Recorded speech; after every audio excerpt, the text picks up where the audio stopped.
Bismillahirrahmanirrahim. Assalamualaikum warahmatullahi wabarakatuh. Salam sejahtera untuk kita semua.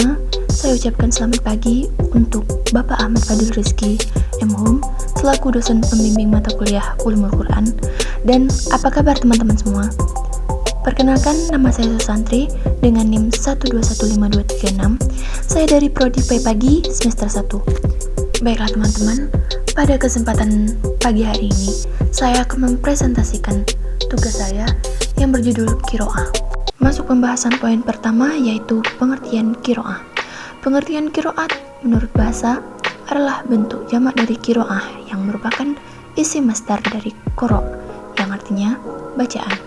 Nah teman-teman, berikut adalah pengertian Qiraah menurut istilah atau para ulama. Secara istilah, Al-Zarqani mengemukakan definisi qiraat sebagai berikut.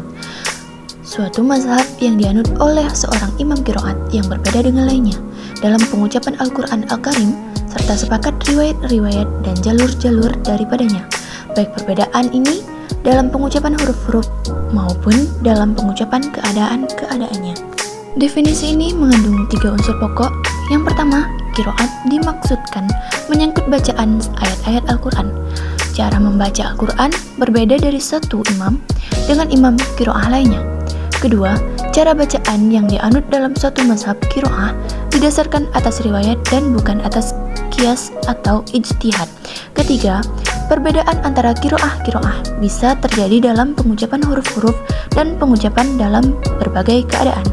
Pengertian istilah yang kedua, menurut Al-Qastalani, yaitu suatu ilmu yang mempelajari hal-hal yang disepakati atau diperselisihkan ulama yang menyangkut persoalan lughat, hazaf, i'rab, itsbat, fasal, dan wasal yang kesemuanya diperoleh secara periwayatan. Pengertian istilah yang ketiga menurut Az-Zarkashi, yaitu qiraat adalah perbedaan cara mengucapkan lafaz-lafaz Al-Quran, baik menyangkut huruf-hurufnya atau cara pengucapan huruf-huruf tersebut, seperti takfif atau meringankan, tatskil atau memberatkan, dan atau yang lainnya. Pengertian menurut istilah yang terakhir adalah Ibnu Al-Jazari, yaitu qiraat adalah pengetahuan tentang cara-cara melafalkan kalimat-kalimat Al-Quran dan perbedaannya dengan membangsakannya kepada penukilnya. Perbedaan cara pendefinisian di atas sebenarnya berada pada satu kerangka yang sama, yaitu bahwa ada beberapa cara melafalkan Al-Quran walaupun sama-sama berasal dari satu sumber, yaitu Muhammad. Masuk pembahasan poin yang kedua, yaitu macam-macam qiraat. Macam-macam qiraat dapat dilihat dari segi kuantitas dan kualitas. Dilihat dari segi kuantitas, yang pertama, qiraah sabah atau qiraat 7. Kata sabah artinya adalah imam-imam qiraat yang 7. Mereka itu adalah Abdullah bin Katsir Ad-Dari. Yang kedua, Nafi bin Abdurrahman bin Abu Naim. Yang ketiga, Abdullah Al-Yasibi. Yang keempat, Abu Amr. Yang kelima, Yaqub. Yang keenam, Hamzah. Yang ketujuh, Asim ibnu Abi Al-Najub Al-Asadi. Qiraah yang kedua yaitu qiraah asyrah atau qiraat 10. Yang dimaksud qiraat 10 adalah qiraat 7 yang telah disebutkan di atas ditambah 3 qiraat sebagai berikut, yaitu Abu Ja'far, nama lengkapnya Yazid bin Al-Qaqa Al-Mahzumi Al-Madani. Yaqub, lengkapnya Yaqub bin Ishaq bin Yazid bin Abdullah bin Abu Ishaq Al-Hadrami. Khalaf bin Hisham. Masuk qiraat yang ketiga yaitu qiraat arba'at asyr atau qiraat 14. Yang dimaksud qiraat 14 adalah qiraat 10 sebagaimana yang telah disebutkan di atas ditambah dengan 4 qiraat lagi, yakni Al-Hasan Al-Basri, yang kedua Muhammad bin Abdurrahman, yang ketiga Yahya bin Al-Mubarak Al-Yazidi An-Nahwi Al-Baghdadi, dan yang terakhir Abu Al-Fajr Muhammad bin Ahmad Ash-Shambudz. Qiraat dilihat dari segi kualitas dinukilkan oleh Asy-Syafi'i dari Imam Al-Jazari, mengelompokkan qiraah dalam 6 macam dari segi sanad, yaitu yang pertama mutawatir, yaitu qiraat yang dinukilkan oleh sejumlah orang yang tidak mungkin bersepakat dalam kedustaan dari orang-orang yang seperti mereka hingga ke akhir sanad. Dan ini yang dominan di dalam qiraat. Yang kedua masyhur, yang sanadnya syahih, namun tidak sampai ke tingkatan mutawatir sesuai dengan kaidah bahasa Arab dan rasm.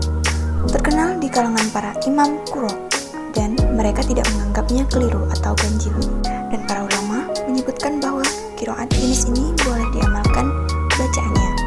Yang ketiga ahad, yaitu yang sanadnya sahih namun menyelisihi rasm atau menyelisihi kaidah bahasa Arab atau tidak terkenal sebagaimana terkenalnya qiraat yang telah disebutkan, dan yang ini tidak diamalkan bacaannya. Yang keempat syadz, yaitu yang tidak sahih sanadnya.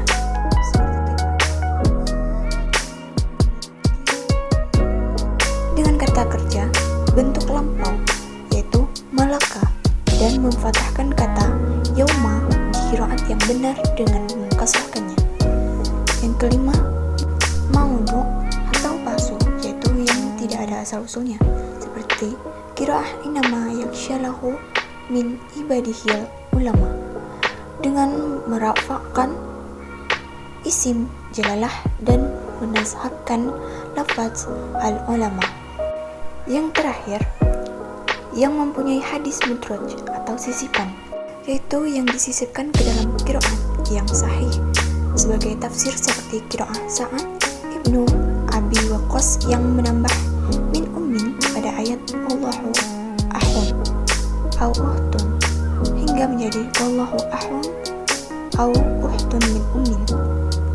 Jumhur ulama berpendapat bahwa qiraat sab'ah telah mutawatir, dan selain yang mutawatir dan masyhur, maka tidak boleh membaca dengannya, baik dalam sholat maupun di luar sholat.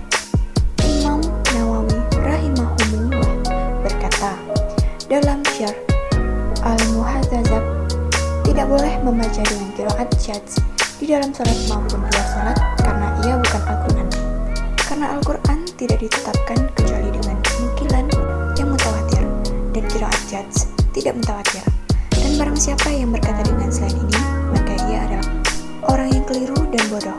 Maka jika seseorang menyelisihi dan membaca dengan qiraat syadz, maka qiraatnya diingkari, baik di dalam sholat maupun di luar sholat. Dan para ulama Baghdad telah sepakat bahwa barang siapa yang membaca dengan qiraat syadz, maka ia diminta bertaubat. Ibnu Abdil Barrahimahullah menukil ijma atau kesepakatan seluruh kaum muslimin tentang tidak diperbolehkannya membaca dengan qiraat syadz, dan juga tidak diperbolehkannya sholat di belakang imam yang membaca qiraat ini atau syadz. Masuk poin terakhir atau pembahasan poin yang ketiga, yaitu metode penyampaian qiraat.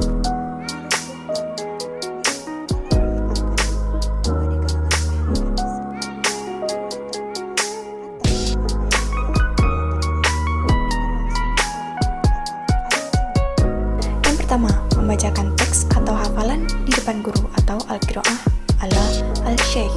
Yang kedua, melalui ijazah dari guru kepada murid. Yang ketiga, guru memberikan naskah asli kepada muridnya atau salinan yang dikoreksinya untuk diriwayatkan atau al-munalah.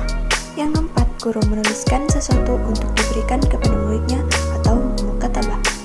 Yang kelima, wasiat dari guru kepada para murid-muridnya. Yang keenam, pemberitahuan tentang qiraah tertentu atau al-i'lam, hasil temuan atau al-wijadah. Para imam qiraah, baik salaf maupun kholaf, dalam meriwayatkan lebih banyak menggunakan metode qiraah ala asy-syaikh. Metode ini juga digunakan oleh Nabi Shallallahu Alaihi Wasallam ketika beliau menyodorkan bacaan Al-Quran di hadapan Jibril pada setiap bulan Ramadan. Adapun metode al-sima tidak digunakan oleh para imam qiraah dengan beberapa alasan. Yang pertama, karena yang mendengar langsung dari Nabi hanyalah para sahabat, sedangkan mayoritas para imam qiraah tidak pernah mendengarkan secara langsung dari Nabi Shallallahu Alaihi Wasallam. Yang kedua, setiap murid yang mendengar langsung dari gurunya tidak mampu secara persis meriwayatkan apa yang telah didapat dari gurunya. Sedangkan para sahabat dengan kualitas kefasihan yang baik, mereka mampu menyampaikan Al-Quran sama persis persis seperti yang mereka dengarkan dari Nabi Shallallahu Alaihi Wasallam. Demikian presentasi dari saya. Orang bijak mengatakan bahwa pendidikan bukan hanya persoalan pergi ke kampus lalu mendapatkan ijazah, tapi soal memperluas wawasan serta menyerap ilmu yang diberikan, dan soal seberapa banyak pengalaman yang kamu dapat. Terlepas dari materi yang saya jelaskan, semoga bisa bermanfaat dan menambah pengetahuan baru bagi teman-teman semua. Jika ada kekurangan atas penyampaian dan tutur kata, mohon maaf karena manusia tak pernah luput dari kesalahan dan yang sempurna hanyalah milik Allah Subhanahu wa taala. Terima kasih. Assalamualaikum warahmatullahi wabarakatuh.